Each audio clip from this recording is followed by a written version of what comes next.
A violent night in Philadelphia. More than 40 shots fired at one person just steps away from Broad Street. We have a live report in minutes. Plus, we don't want people to be paranoid, but we want them to be aware. Local authorities speaking out about the deadly mass shootings this past weekend. What they want you to know to keep yourself safe. Panic as a little boy steps onto a broken manhole and disappears. How that child was brought to safety. We have the time now. It's 4:59. PHL17 Morning News starts now.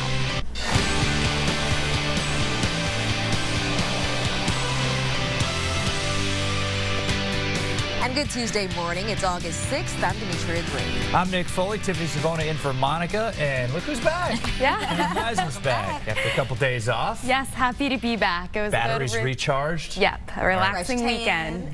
Yeah, a little bit burnt, but okay. It was good. Good weather I had, but I wasn't around here, so I can't thank Tiffany. Yeah. Well, you left, it was really hot. You came back, it was really hot. Yeah, so, and some rain. I brought some rain back. Yep. The rain and the storms that we should be expecting pretty soon. Yeah, we do have that chance in the forecast for later on this afternoon, and you can see this morning waking up to some patchy fog as well. We're taking a live look out of our PHL17 sky cam this morning, and you can't even see the tops of the buildings there. Jenna's going to have more on that in just a second. I do want to show you our visibility is down in some spots. So Philadelphia, that reading coming from the airport, so it's a little bit worse in Center City there, but it's down below a mile in Trenton, Mount Holly, and Coatesville. So that's where visibilities are reduced the most this morning, so you may want to add a little bit of extra travel time. We're taking a look at our Doppler 17 radar. A couple of showers ongoing along the Jersey Shore and in the South Jersey this morning. That's all courtesy of an area of low pressure off the coast. So other than bringing South Jersey a couple of showers this morning, the rest of us starting off dry on this Tuesday. Now temperatures will rise into the upper 80s. We don't want to see upper 90s, upper 80s later on this afternoon with that chance for scattered showers and thunderstorms. So we'll have that hour-by-hour forecast coming up in a couple of minutes. Now let's send it over to Jenna with a traffic check. So a little bit of extra time this morning, Jenna, and the umbrella as well. Right, absolutely. We're seeing increasing visibility issues, Tiffany. This shot of the Schuylkill Expressway, I know you can't see it right now, around 4:30 this morning, I should say. It was clear 5 o'clock. Now it's very difficult to see. Now the Schuylkill Expressway was closed overnight. That was between South Street and the Vine, seeing some residual delays as they clear that scene. Want to talk about a big construction project that started last night after 8 p.m. The Chestnut Street Bridge, that closed. So if you're heading eastbound between Schuylkill Avenue and Route 23, we're seeing some construction in that area. Now our PHL17 cameras, they were on the scene. You could see as they were getting ready to close this road last night, and now that closure is in effect. So we'll be talking alternates throughout the morning. Again, Chestnut Street Bridge eastbound closed for around a year. So that'll cause some big problems, Nick. Certainly will. All right, Jenna, thank you very much for the update. Well, we are on top of some breaking news on this Tuesday morning. Police are looking for whoever shot a man just steps from Broad Street overnight. Let's get straight to our Kelsey Fabian, who is live outside police headquarters with more. Kelsey. Nick and Demetria, steps from Broad Street is right. I want to pull up a map to show you exactly where this shooting happened. It happened on the 1300 block of Parish Street. That is one block behind Broad, and it's also about a block and a half away from the Met and the Divine Lorraine right down the street. Now, police telling us that they found over 40 shell casings on the 1300 block of Parish. That's also where they found their victim. We do have some video footage of what the scene looked like overnight. We were there shortly after it happened. It happened around 12:45. Now, the man who was shot, police say he was in his 20s and he was taken to the hospital by police. They found him when they arrived on scene. That's also when they found those over 40 shell casings. Now, we did ask police if they know what caused this shooting, and they told us that some type of incident happened on Broad Street, and they do know that a black Escalade possibly fled the scene.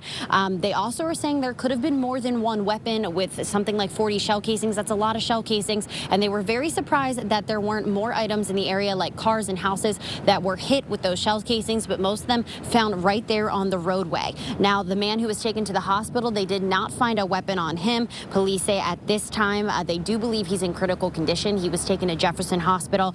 They also do not have a motive or any arrests. We did ask about surveillance video, and they say there is a corner store nearby. They are hoping to obtain that footage, and they're hoping that that can help them piece together together and give them answers to this investigation. But right now, they don't have a lot of answers, but we do know that a lot of rounds were fired overnight there in North Philadelphia. Nick and Demetria. So many shots there. And a lot of questions for investigators. All right, Kelsey, thank you very much.